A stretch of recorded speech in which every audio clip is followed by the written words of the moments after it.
All right, we're back while round 7 is getting organized. Anuraag and I are going to kind of discuss the merits of the whole series that we have here, as has been pointed out that I need to make a bigger point of that. So what we're playing for today, if we have the prize slide available, is this is a 1K event, and this is the first series of events. We have 5 events between now and the end of the year in varying formats.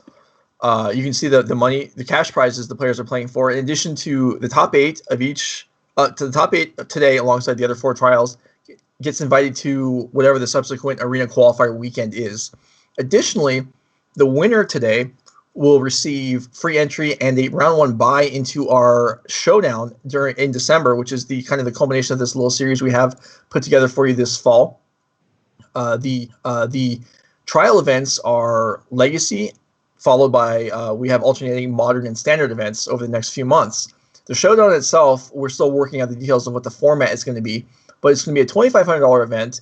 You don't have to qualify to play in it. As I was saying, the winners of these trials get free entry and a round 1 bye, but anyone can play in the event, and it's going to be a $2,500 event that also awards the winner a seat in the next set championship, which is basically the equivalent of what the Pro Tour is now. So we're happy to be able to provide you with this. We hope you're excited about it, like we are. And this is a good way for players that play other formats that don't play on Arena to get into the Arena qualifier weekend. Yeah, I think it's pretty incredible that, like, by top 8ing, these 1Ks, you actually get a buy into what is functionally a PTQ, right? And I don't remember when I've ever had that kind of option. So it's really cool that NRG is able to partner with Wizards to create this long-term event that just has such a high stakes involved in it. So every single one matters. And then it's also just being able to play, like, if you top 8 this event, like you mentioned, you get access to the next, the arena qualifier weekend, which is definitely something as well. And plus you got the prize support for each of these 1Ks too, which is not nothing. I want to drive home that the $2,500 PTQ or set championship qualifier in December is open entry. So even if you didn't top 8 one of these events, you can still sign up for it like a regular tournament. Mm-hmm. Yeah, definitely. It's open to anybody to play.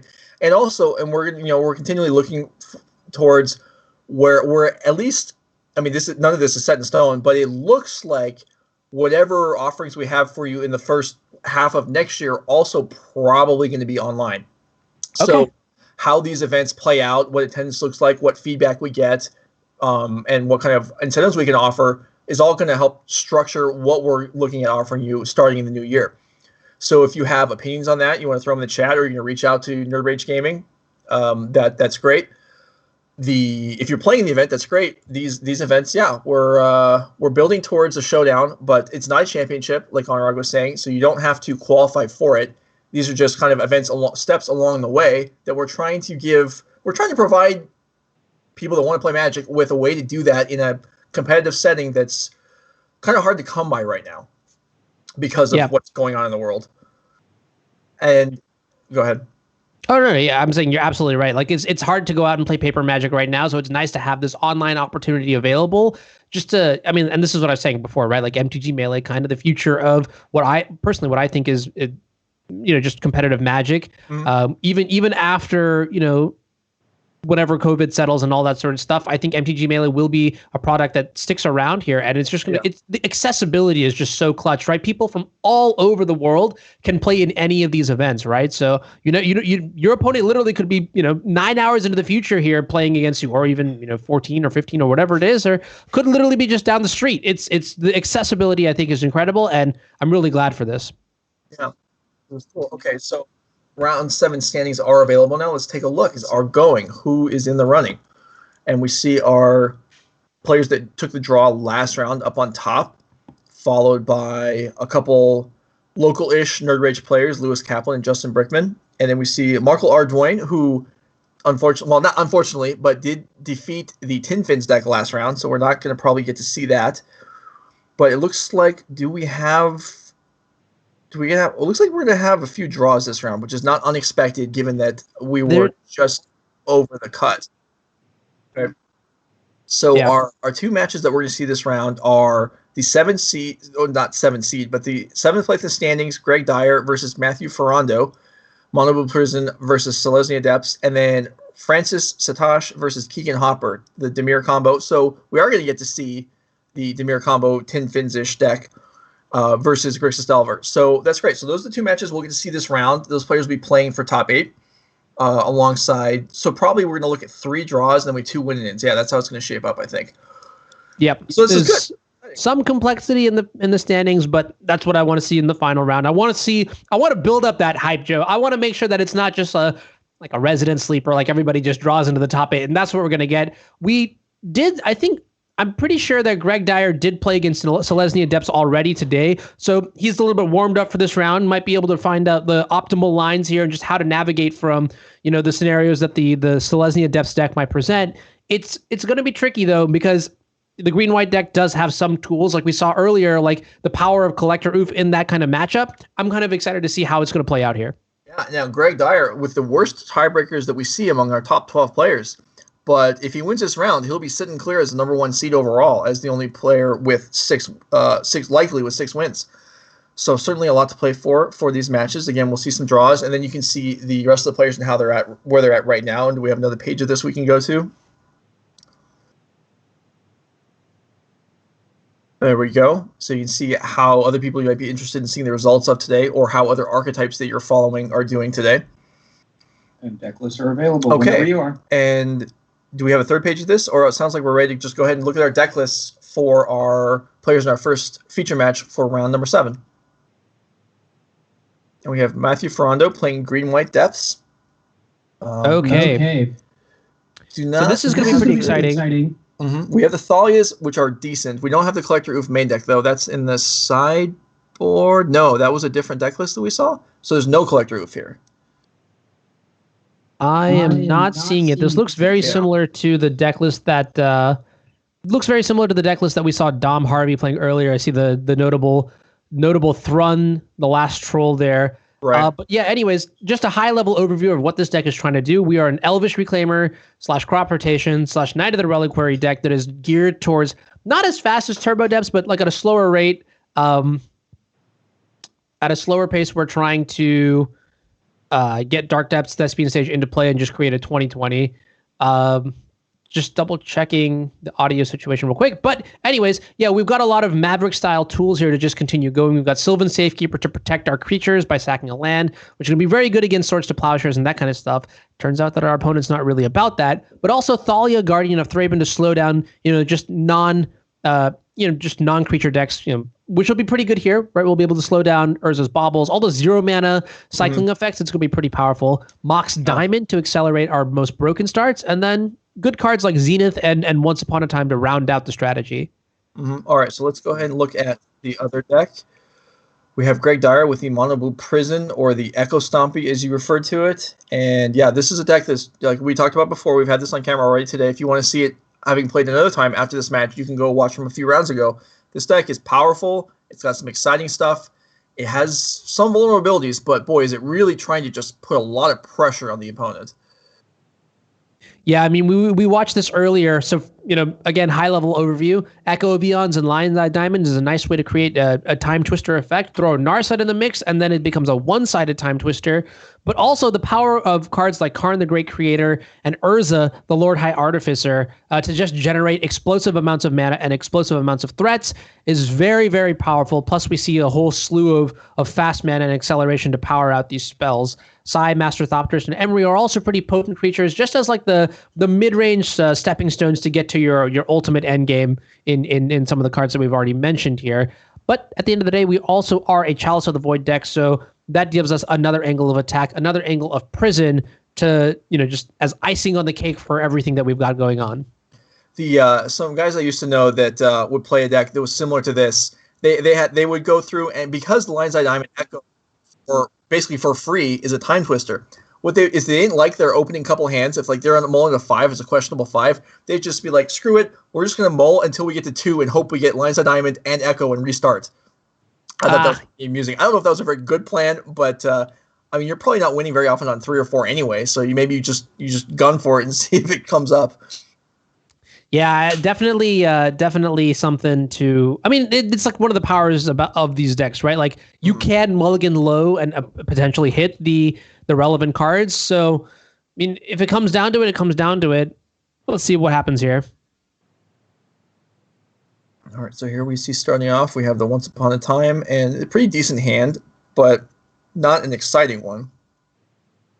Yeah, I think the power of this hand is probably going to be in the form of a turn 2 Thalia, hoping to maybe slow down any of like the baubles and all that sort of stuff, but also just adding that additional tax onto cards like Karn, adding the additional tax onto cards like Chalice, and even Narset is going to be relevant. Yeah, so I'll cut you off here. What are we taking here? Because we don't actually have the capability of playing the Reclaimer and a turn 2 Thalia. So so we take the Flagstones so that we can play the Thalia while not playing Sejiri Step. All right. Okay. Yep. And I think that's pretty interesting, right? Yeah, that definitely costs us a little bit. As having Reclaimer is very good, especially being able to get it into play before a Chalice. Right. Reclaimer is a direct line to the Thespian Stage / Dark Depths combo, but fortunately we have the Knight of the Reliquary, and I think that's why I enjoy the line that's been taken here is to take the Flagstones of Trocaire, just so that we can cast our spells on curve and just be a little bit more prohibitive with this prison-esque aspect of the deck. Mm-hmm. Yeah, so we're definitely trying to interact more than we're trying. The way we could rush hardest towards the combo is to play Knight of the Reliquary this turn, but instead we play Thalia to try and slow our opponent down. And we'll see how effective that is, because with open deck lists, Greg knows he's facing a deck with Thalia, so probably drop. We saw it drop the Mishra's Bauble. That's probably the only one in the hand, or the only 0-mana artifact in the hand. So Thalia may not matter too much.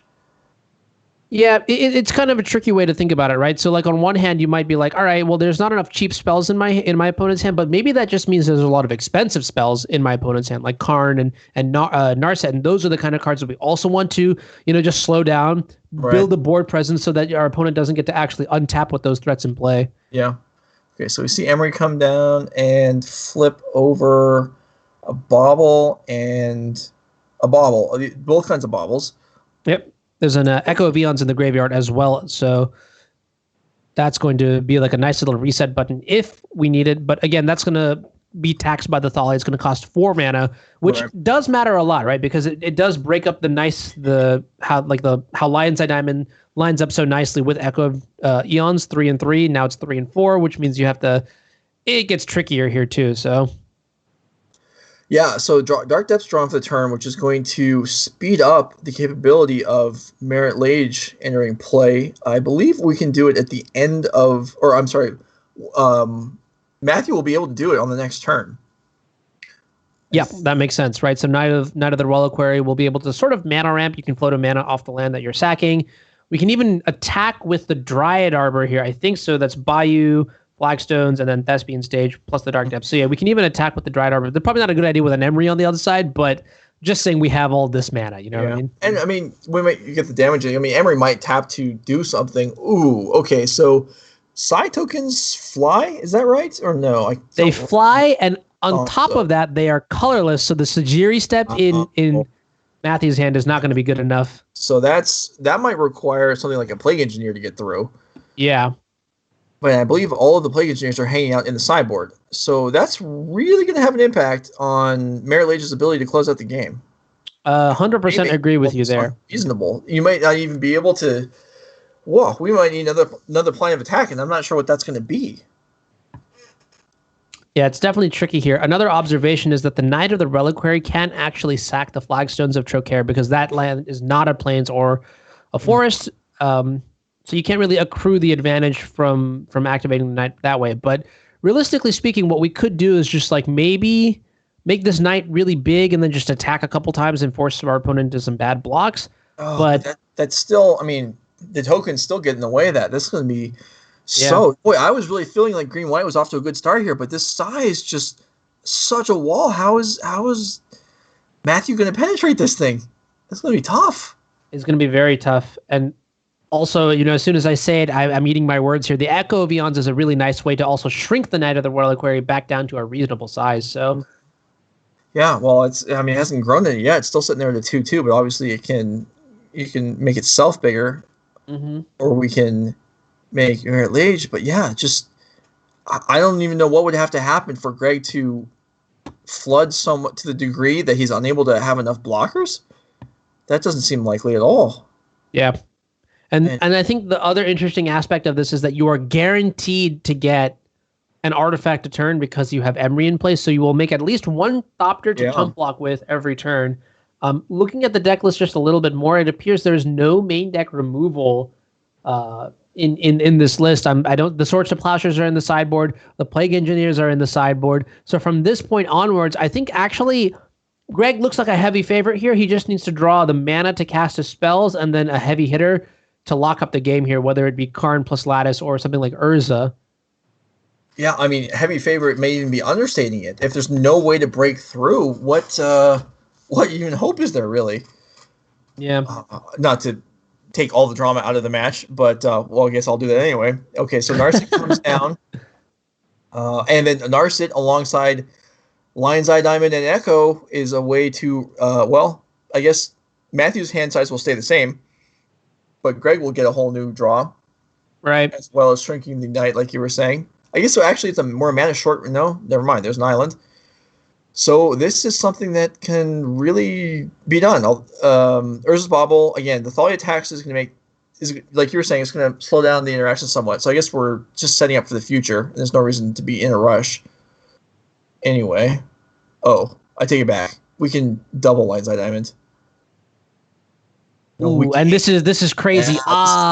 Mad punish here for this sequencing here. We're able to tutor up the one copy of Bajuka Bog off the Knight of the Reliquary. Now, normally this line doesn't work because the player after Lion's Eye Diamond is a mana ability, so priority doesn't pass.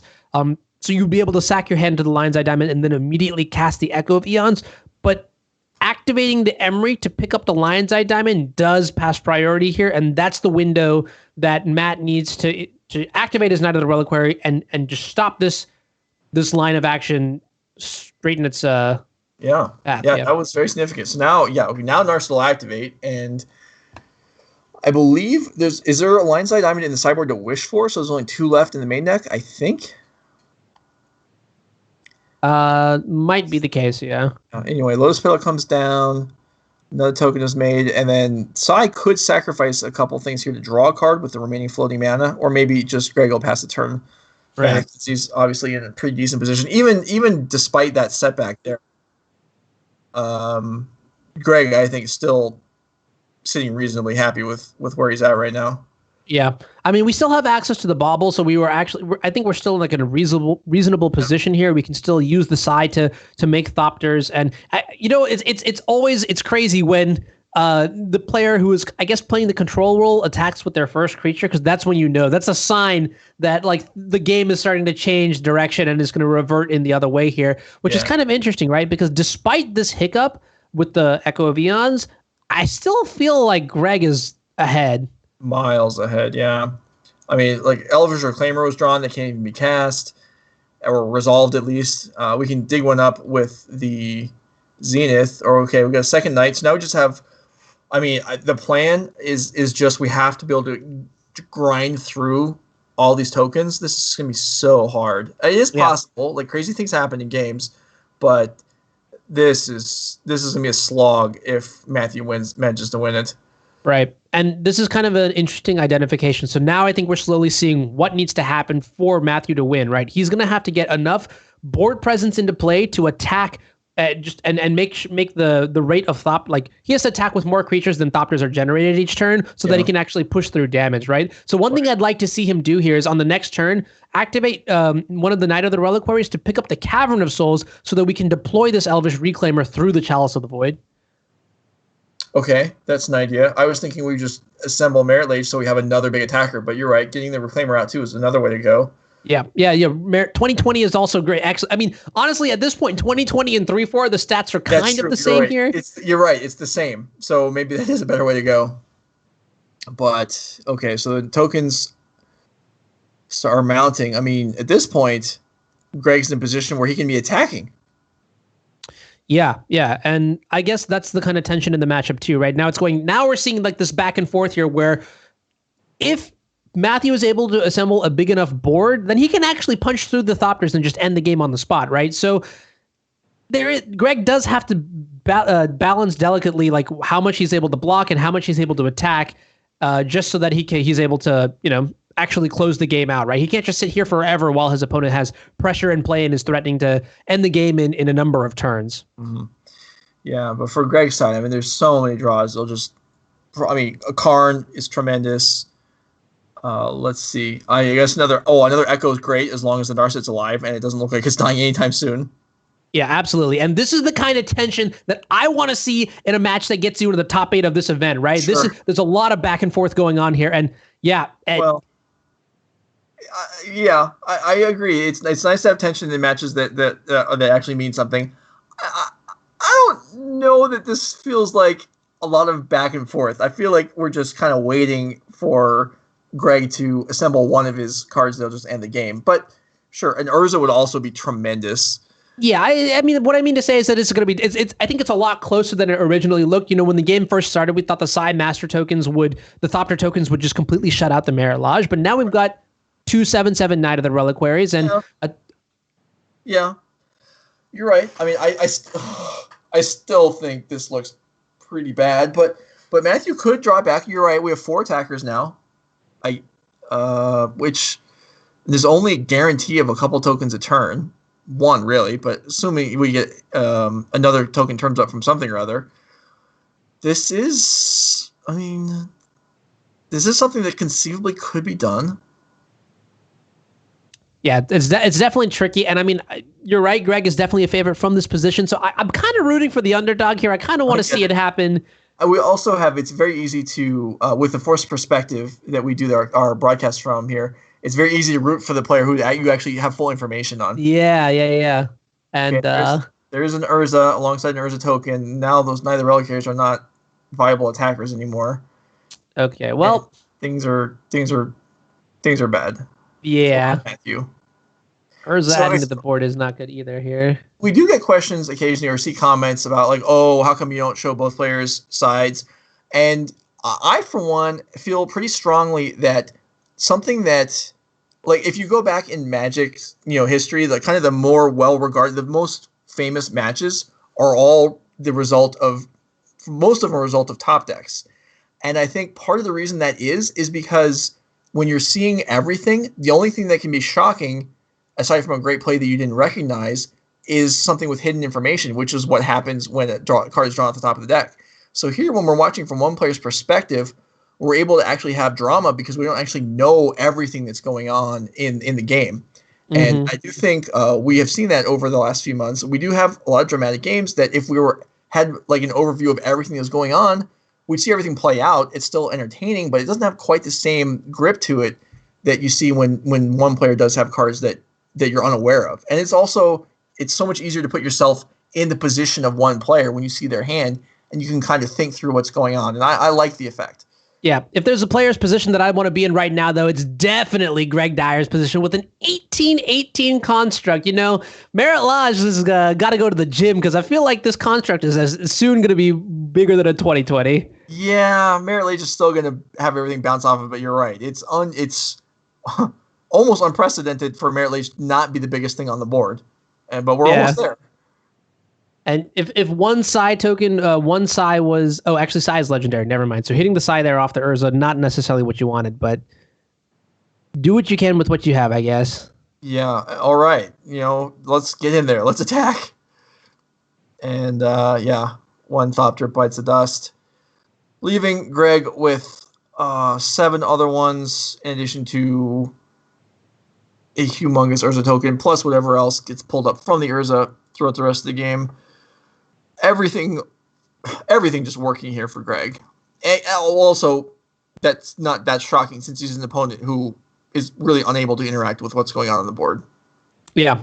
And this is kind of the danger of having cards like your Swords to Plowshares and Plague Engineers in the sideboard. But I think in this matchup, like, the intention is just to go so fast that they won't actually be able to, handle the 2020 in time. And like, even if you look at Matthew's hand, right? He had the 2020. He had the Sajiri step. He was able to connect 20 points of power if it wasn't for the fact that the Thopter tokens are colorless. Yeah, that was the whole game. If those Thopters were blue, this this game would have been completely different, and likely this Jiri step would have just ended the game.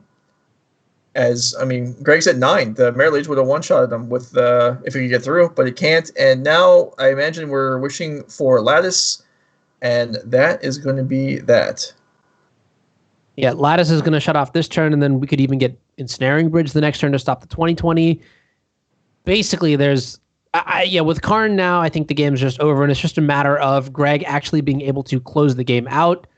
Which could technically take some time. We'd probably have to make maybe a handful more of tokens, and then we can just attack twice with. It could take a few turns. The Urza tokens got to be chump blocked every single turn, or at least until the Merit Lage untaps, and then I guess we'll be able to go around it. Getting Caracas here, I guess, can do nothing productive really. Okay, yeah, that's also interesting. Caracas could have maybe bounced the Sai many turns ago, and if you combine it with Wasteland, there's a chance that you could just try to maybe mana deny your opponent so they can't redeploy the Sai. But given the state that we are right now, and maybe that's just a tool for the next game. But at least next game we'll have the Plague Engineers to stop the Thopter tokens. All right, so Caracas is tutored up. Well, bouncing Urza. Sure, this is going to eventually result in another Urza token. So another giant monster, but these are the last meaningful game actions that Matthew Ferrando will be able to take in game 1, as he will be locked out of everything as soon as this Microsynth Lattice hits the table. And the way the Lattice Karn lock works, for anyone who hasn't seen this before, Lattice makes all permanents, I think it's just in play, right? Not in the graveyard, but it makes all permanents into artifacts. Karn says activated abilities of artifacts cannot be activated that your opponent controls. So the lands on Matthew's side of the battlefield will become artifacts. Karn will effectively null rod them out of play or whatever it is. They can't be tapped any longer to generate mana. So that means that Matt is no longer going to be able to cast any more spells. At this point, it is up to Greg to find a way to punch through, and using a 27-27 construct to attack seems like it's a pretty good way to do that. It's a stylish way to do it, yeah. Anything else would have mattered gotten it done at that point, but yeah. So that is the Karn lock. The Karn lock was almost, we could say, unnecessary at that point, but it is a way of ending the game quicker and just having the opponent give up. Certainly something we've seen in other formats. In fact, it was banned in Modern because it was just unpleasant to deal with, even though maybe not necessarily overpowered, but it was just creeping up in a lot of decks, and we see it here also in Legacy. Let's go ahead and look at the sideboard of the Green-White Hexmage Depths, or I guess not Hexmage, Green-White Depths deck, and see what are we getting that can help us. Whereas in Game 1, if both decks did their thing in Game 1, Matthew's going to lose almost every time. Yeah, I agree with you. But the sideboard is where we get some more options. So there's a lot of cards here that I'm actually interested in. So let's start off with the big one, right? We noticed Plague Engineer was kind of important, being able to connect your stop the Thopter so that your Merit Lodge can connect, so that you can actually execute your game plan. But I'm also interested in a couple other cards, right? So I'm interested in the Reclamation Sage for killing artifacts. Decay also does that too. In fact, Swords to Plowshares is pretty good because you can kill Sai and Emery and Ursa, all of which are kind of, you don't want them in play for more than a turn. And then finally, this is the one that I guess would you bring in the Leyline of the Voids? I feel like I would. So if we do that, we're basically it stops Emery and it stops the Echo the Eon's Diamond plan, right? Right. I don't know if I feel like that's necessarily enough, and we already have a lot of cards we're going to bring in, but yeah. So I would kind of I would not be in favor of that, but we could see it. What is the card on top? Is this a Elvish Healer? I can't tell what that is. That is Elvish Herder, apparently, which is... I don't know what that is. It gives a target creature trample until end of turn. Oh, does that come in? That could actually be... That's actually much more elegant than... the Plague Engineers in terms of punching through Thopter. That would totally work, and you can Zenith for it, and Merit Lage is just going to crunch through. That's awesome. Yeah. Looking at the other deck, Greg's deck, though, for his sideboard, we're going to have some options, too. I'm going to really quickly take a look. So Greg's got a set of a couple Submerges in the sideboard, Force of Will might not be for this matchup because, I mean, this isn't really full combo. But yeah, actually, now that I think about it, you're playing a Karn deck, right? So you are kind of locked into the number of cards that you can actually bring in all the time. So maybe it's just the Submerges that'll be coming in here. Let's see what happens in game 2. I definitely like Submerge quite a bit. All right, so we see here starting out, it looks like Matthew is on 6 cards, and it looks like he's facing down a turn 1 Psy with... Okay. Whoa. Okay. This is explosive. Yeah, that's pretty good. This is very explosive. I mean, Matthew's hand is pretty decent, but not many hands stack up against turn 1 Psy and 2 tokens. Yeah, this is interesting now. So if I'm in Matthew's position, we have 2 Green Sun Zeniths, so one could get the herder if it was brought in. Now we care a lot less about the Thopter tokens. I think if I was in Greg's position, I would definitely like look at the Thopters and see how much they overperformed in game 1. I want to make sure that I don't rely on them too much because of the sideboard options that we saw. It is open decklist after all. It's kind of awkward here though because we don't have black mana to cast this Abrupt Decay. Yeah, well, I mean, we can dig that up if we want to with the Reclaimer. I mean, with the with the Reclaimer. If we decide not to get Thespian Stage right away. But, you're right. As long as that Elvish Herder came in, Psy is much less of a problem. We could even consider going after the Lion's Eye Diamond, I suppose, but that's really only matters with Echo the Avon, so I don't expect to see that either. Oh, I'm so much... Whereas last game, Matthew was just done as soon as the Psy came into play. There's so much more play to his deck now that he has the ability to give Merit Leads Trample. Yeah. It's kind of weird, but I like it a lot. And this is what I'm talking about. This is innovation and legacy. And this is the kind of deck building construction that you want to be rewarded for when you're playing for a top 8 match with these kind of stakes. So kind of cool here. We're activating the Elvish Reclaimer on end step to pick up a Flagstones of Trocaire. And we just naturally drew it. Let's go. Yeah, this actually works because a Chalice on 1 will now stop it. We'd have rather not drawn it. And we have the Zenith sitting around with nothing to do anyway. Yeah, that's actually kind of a good point here. We may have to just like reclaim like for Cavern of Souls if Chalice comes down, but yeah, we'll see. Okay, we see. Wow. Oh, is there is the lack of blue mana? I mean, we only have 1 blue available for Greg right now. Maybe a lot of his cards are double blue. Yeah, I mean, the double blue cards are Urza, and we got Narset. Echo Vions, we could still cast technically with the Lion's Eye Diamond. Yeah. But maybe I'm actually wrong. Maybe there actually is Force of Will in this matchup for cards like the Herder or the Plague Engineers, potentially. It's hard to say. Yeah. Flagstones fetches up it's a plains, isn't it? It's not a forest. Okay. Yeah, so it can actually tutor up Savannah. So we got Savannah. I was wondering why we didn't get a Bayou, but yeah, that's why. I assume there's not a Scrubland in the deck just for that purpose. Although green mana is very important, so Scrubland not tapping for green kind of a downside, but I need tons of land in this deck. Don't tap for green. Well, those all have utility in other senses, though, right? Oh, Echo the Eons, flushing away our Herder. Although, actually, I was saying we wanted the deck 3 Zeniths. This is not the worst. I mean, it sucks because our opponent's going to get a whole new set of cards. Mm-hmm. Oh, I want to do over. Yeah. This was not the one that I wanted to see. Oh man. Oh, this is pretty. I mean, it's not that bad either. Like it's pretty bad. Well, hear me. Okay, well, you're right. Actually, given the current board state, we could top deck like a third plow and then just go ham. But 7 cards in Greg's hand, like it's probably likely that a bunch more Thopters are about to enter play. Yeah. Well, we may have to get rid of the Psy, but I was hoping we were going to make Merely just turn. But yeah. Oh, this is bad. Yeah. I wonder if we should have swords the Psy in response to... Oh, no, we didn't have the swords yet. Never mind. That doesn't work. Yeah, we just drew it. Yeah. Fresh off the top. is one of the things about Echo Vions that I despise the most. And it's kind of just like gambling almost, because like you never know. Like you could have a really good 7, you for the matchup, right, in post-board games, and then suddenly your opponent goes Lions, Eye Diamond, Echo Vions. You mulligan into another 7 that probably won't be as good. You might not even have lands in your 7. I know for a fact that sometimes like I've played against like Belcher where they just go like, all right, Lions, Eye Diamond, Echo Vions, and they mulligan me into like multiple Force of Wills, and I was like, all right, I'll keep it, Mm-hmm.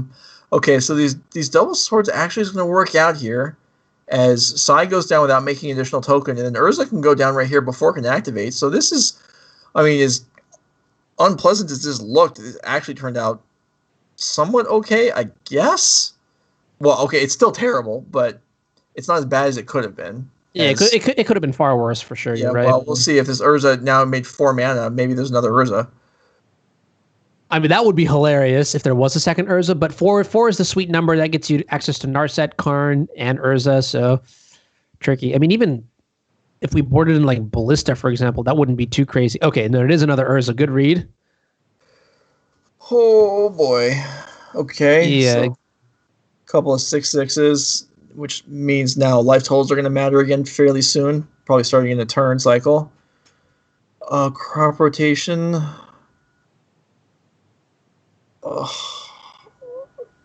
Let's get a Tabernacle. Crop rotation, not exactly it. Yeah.